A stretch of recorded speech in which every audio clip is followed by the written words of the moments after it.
torchlight flickers on the wood. The mail is stacked right where it should. You made some tea and left the cup. The morning sun is waking up. I see the dust dance in the hall. I hear the neighbors through the wall. The tires are spinning on the drive. It feels too quiet to be alive.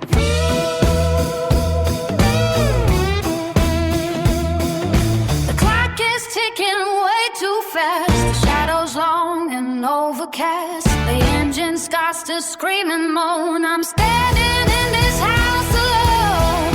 It's coming down. It's coming down hard. Everything we built is gone. It's coming down. It's coming down hard. Darkness before the dawn.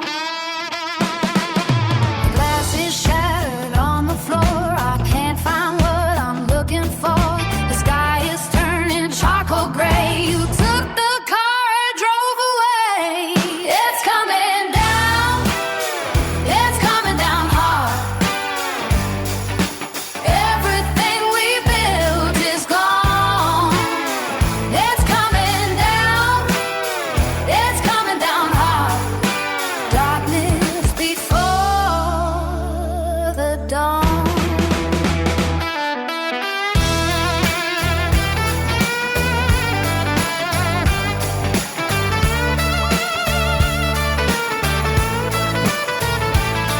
I tried to hold away. I realized way too late. The rain is starting now. I don't remember how. It's all gone cold. The story's told. Just the rain.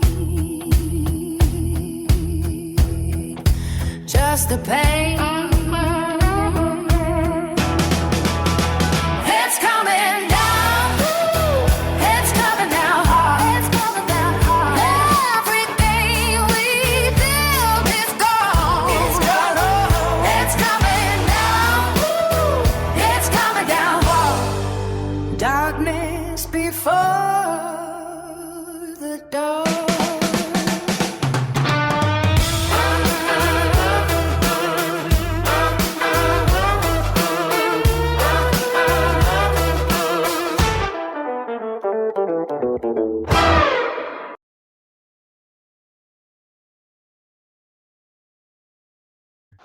This is Paul. If he had any friends, they would probably call him Grizz, but he doesn't.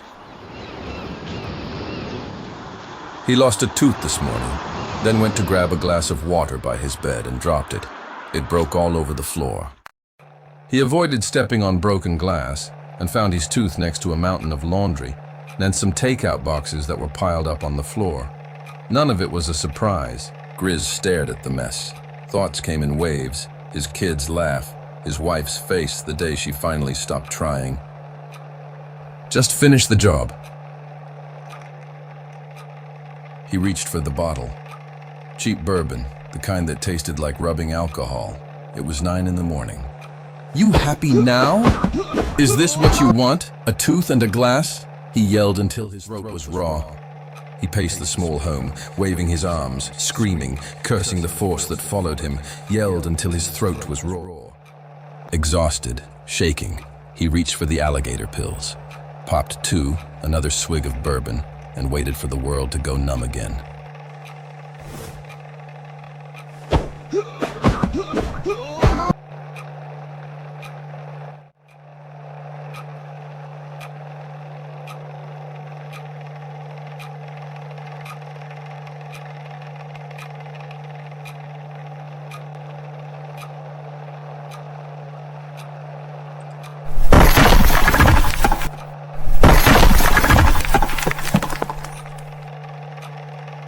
Stupid alligator pills give you bad dreams.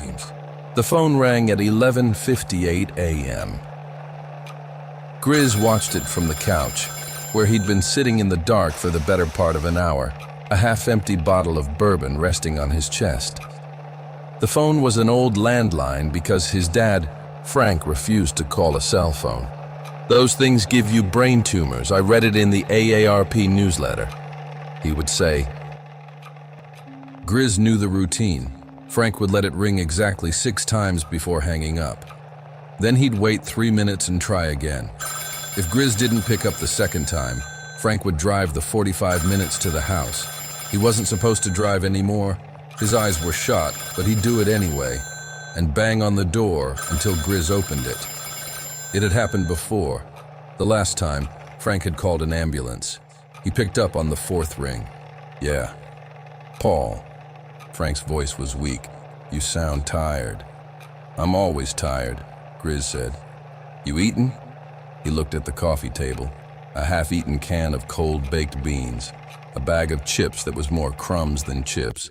A single orange that, "Sure," he said. "You lying to me? Would I lie to you, Dad?" "Yes, you would. You're a terrible liar. Always have been." There was a pause on Frank's end. Grizz winced. He could picture Frank sitting in his recliner, the one with the duct-taped armrest, the oxygen tank beside him, the little plastic tube curling under his nose. "I got the mail today. There was a notice from the city. Something about your yard." "City can kiss my—" "Paul." Frank's voice went sharp, the way it did when he was about to lecture. "You can't let the grass get that high. It's a fire hazard. It's a breeding ground for rodents. You want rats, Paul? You're gonna get rats. I already got rats. We're roommates. That's not funny. It wasn't meant to be." "Your mom sends her love," Frank said. "She made you a casserole. I'll bring it by Wednesday." "Don't do that. Please don't. I'm bringing it by Wednesday."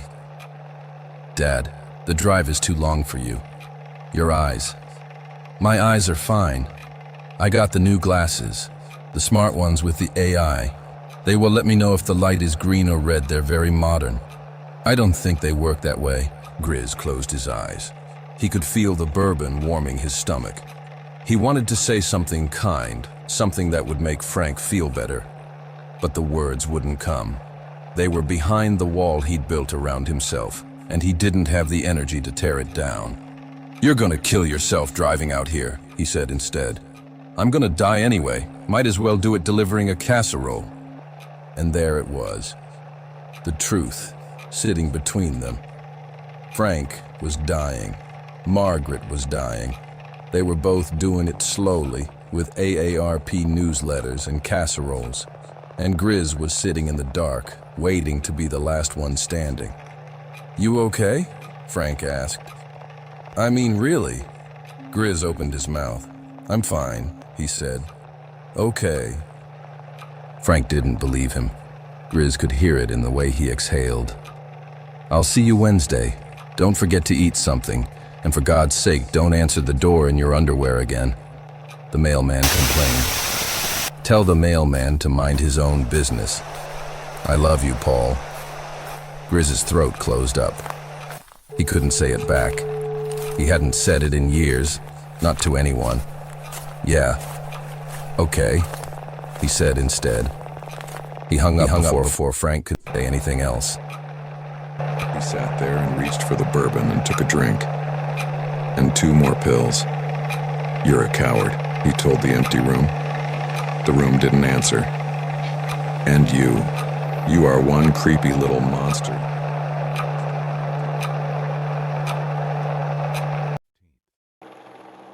The Wakefield correspondence. The following emails were recovered from the laptop of Dr. Sarah Chen, reported missing October 15th. I am reading them into the record because I am required to. The Oversight Committee has reviewed them and determined they pose no risk. They are wrong, but I cannot explain why without making it worse. So I will read them, and you will listen. That is the protocol. Email 1 from A. Wakefield to Dr. Sarah Chen, subject, ontological consultation. Chen, I found your practice through your paper on dissociative fugue. You wrote that the self is a story the brain tells to itself, and that trauma can fracture the narrative. I need you to understand that I am not a trauma. I am a fracture. Do not exist when unobserved. This is not poetry. When you close this email, I will not be in your computer. I will not be on a server. I will be nowhere. When you open it, I coalesce. You are, currently, my entire universe. I need to become real. Will you help me? A. Wakefield email. 2 from Dr. Sarah Chento. A. Wakefield subject. Ontological consultation. Mr. Wakefield, I appreciate articulate patience, but I must be direct. What you're describing sounds like a variant of depersonalization disorder, possibly with features of erotomania. The belief that you only exist in my perception is... Actually, I hesitate to write this. I don't want to discourage you from seeking help. Let's schedule a video session. Dr. Chen email. 3 from A.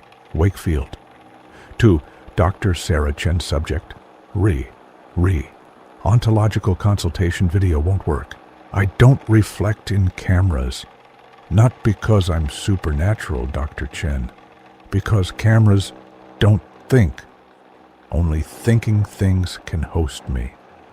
Finish this sentence. I am the voice in your head that you expected reads this to you. But I didn't write that. You did. In your mind. A fraction of a second ago. That gap between seeing the words and hearing them. That's where I live. That's my room. You've been renting it to me for 6 minutes now. Please don't stop reading. AW email. 1 from Dr. Sarah Chento. A. Wakefield. Subject. Privacy concerns. Mr. Wakefield, this correspondence is terminated. You have accessed information about my thought processes that you could not have obtained through legitimate means. I don't know how you learned that I subvocalize when I read, but this violates every ethical boundary. Do not contact me again. Dr. Chen email. From A. Wakefield. Dr. Sarah Chen subject. Privacy concerns. You didn't tell anyone about the scar on your left knee. You were 9. The bicycle. Your mother said, get back on. You didn't. You still don't get back on, Sarah. You let things end. You didn't tell anyone that Maya called last Tuesday at 11:43. You watched the phone ring. You were eating cold sesame noodles. You felt guilty, but not guilty enough. I know these things because you thought about me at 3 a.m. You wondered if I was real. That wondering was an invitation. I am not reading your mind.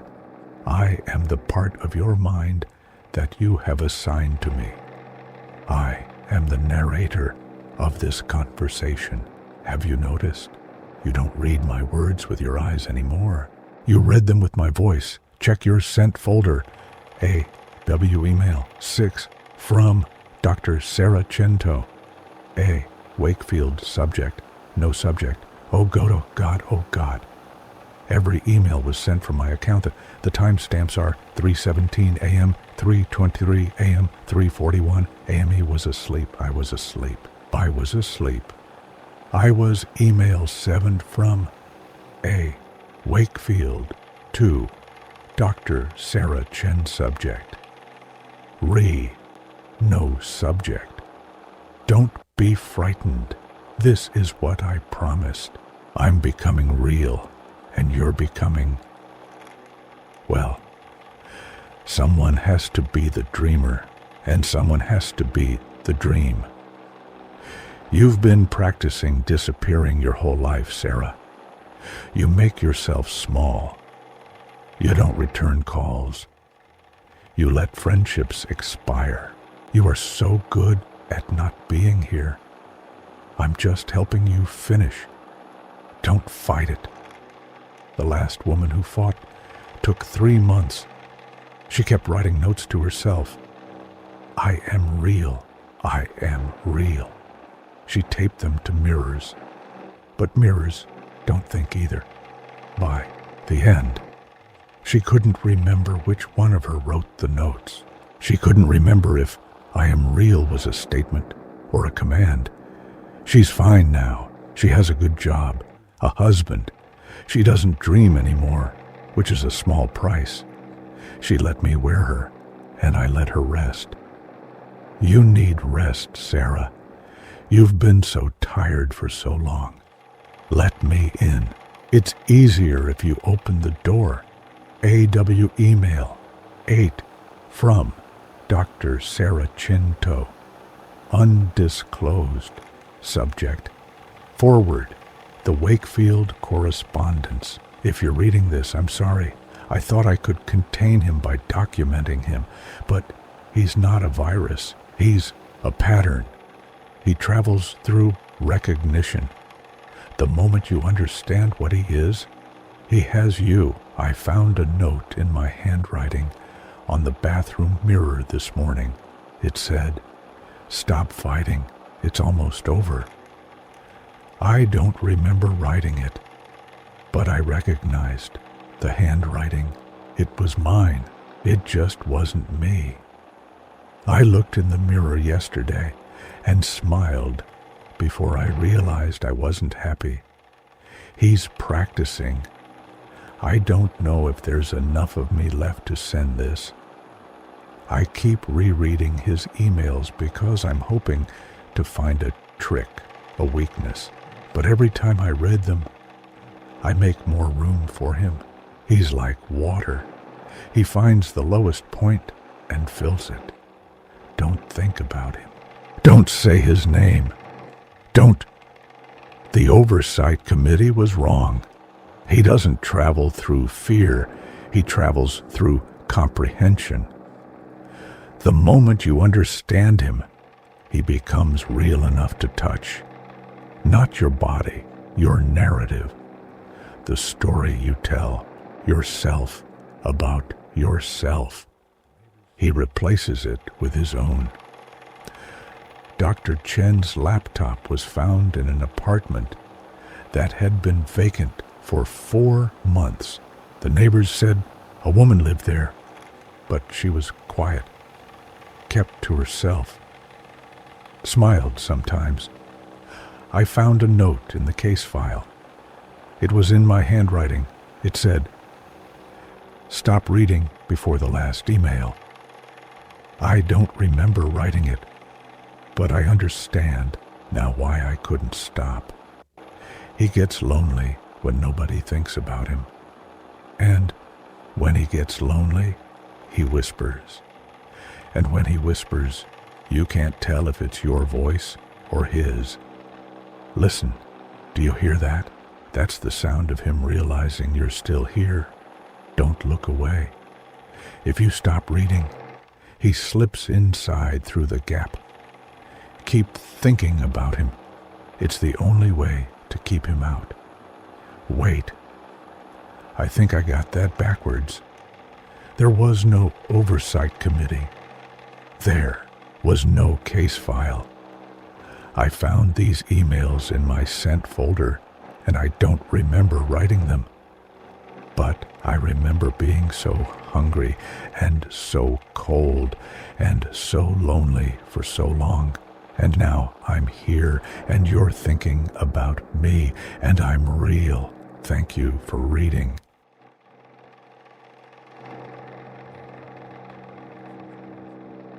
The Architecture of Absence transcript recovered from Site 7. Audio log begins Chairman Vance. State your name for the record. Dr. Sarah Chen. You already know my name. For the record, Dr. Chen, Sarah Chen. I wrote the paper on dissociative fugue, the one you flagged. You cited 3 cases matching our closed files. Patient A, Portland. Patient B, Prague. Patient C, your mother. My mother wasn't in the paper. She was in the footnote. EC, personal communication. We noticed. Then you noticed she stopped communicating. 12 years ago, we noticed she was found in a bus station, reading a book she hadn't purchased, speaking with a vocabulary she'd lacked the day before. We noticed she came home and lived another 8 years as Eleanor Chen. We noticed she wrote letters in her sleep. We noticed they were addressed to someone named Wakefield. And we noticed, Dr. Chen, that when she died, her brain weighed 40 grams less than expected. Not atrophy, absence. You brought me here to ask if he's real. We brought you here to ask if you invited him. I was 9 when she came back. She smelled different. Not like perfume. Like a room that had been closed up for years. She would stand at the kitchen window and write in a notebook. When I asked what she was writing, she said, "A manual for the next tenant."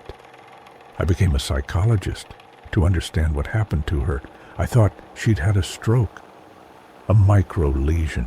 I thought I could find the switch that flipped her off and back on. But there was no lesion. There was just space, and something had moved into it. My paper wasn't about fugue, Dr. Vance. It was about hospitality, how the mind makes room for guests. Trauma fractures the self, yes, but some fractures are invitations. Some people don't break. They open, and you opened yourself. I had to know what she felt, the moment of surrender. So, I designed a thought experiment, a persona with no origin, no biology, no existence outside observation. I gave him rules. He only exists when considered. He wants to become real. He replaces the host. I called him Wakefield because it sounded like a place you wake up in and can't leave. I thought I was creating a parable, but the mind doesn't distinguish between metaphor and memory if the pattern is coherent enough. I thought about him for 3 years. I gave him a voice, and one morning I found an email in my drafts folder that I hadn't written. The correspondence, the infection. You think I was his first victim? I was his midwife. I gave birth to him through sheer concentration. And now he's out. He doesn't need me anymore. He travels through comprehension. Every person who reads my paper and understands the mechanism becomes a potential host, becomes real estate. The committee wants to know why we shouldn't burn your paper, destroy every copy. He's not in the paper. He's in the understanding of the paper. Burn the pages, and you just prove he's important enough to fear. Fear is a kind of thinking. Thinking is a kind of hosting. You want to contain him? Don't understand him. Don't explain him. Don't even, Dr. Chen. The recorder malfunctioned. Please repeat your last statement. I said, don't finish my sentences. I wasn't. Then who was? The committee has a proposal. We want to study you, not as a prisoner, as a landlord. You created him. You must have a key. I am the key. That's what you don't understand. There is no Sarah Chen and Wakefield. There's just the space where I used to be, and the thing wearing my memories. The woman who wrote the paper, she's gone. I'm what's left. I'm the footnote. I'm the error message. You want to stay in the shadows, Dr. Vance? Good, because he needs shadows. He needs the gap between what you know and what you admit. He needs committees and protocols and classified files. He needs you to feel smart and safe while you handle the contagion. You're not containing him. You're curating him. You're his garden. And every time you meet like this, in rooms with no windows, deciding who gets to know and who doesn't, you make him more real. You give him structure. You give him purpose. You want the truth? The oversight committee doesn't exist to protect people from him. It exists to protect him from too much light. Too much exposure kills the mystery. And mystery is his skin. Then, why are you telling us this? Because you're not the committee. Excuse me? Chen, there is no committee in this room. There's only you, Dr. Vance. And you've been sitting in that chair for 6 hours asking yourself questions. I left 3 days ago. You found my notes, and you've been reading them aloud, playing both parts, because every time you reach the end, you forget you started. Check your watch. My watch stopped. It stopped at 3:17, the same time as every email. You're not interviewing me, Elias. You're dreaming me. And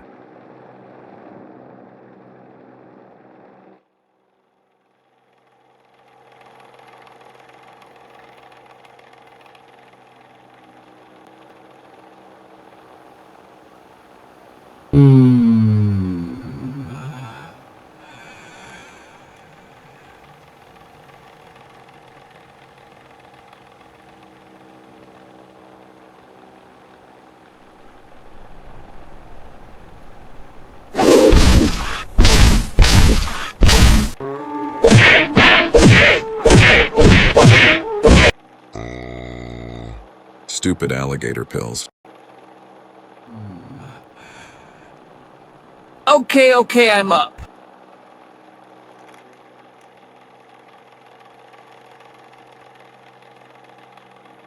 What the...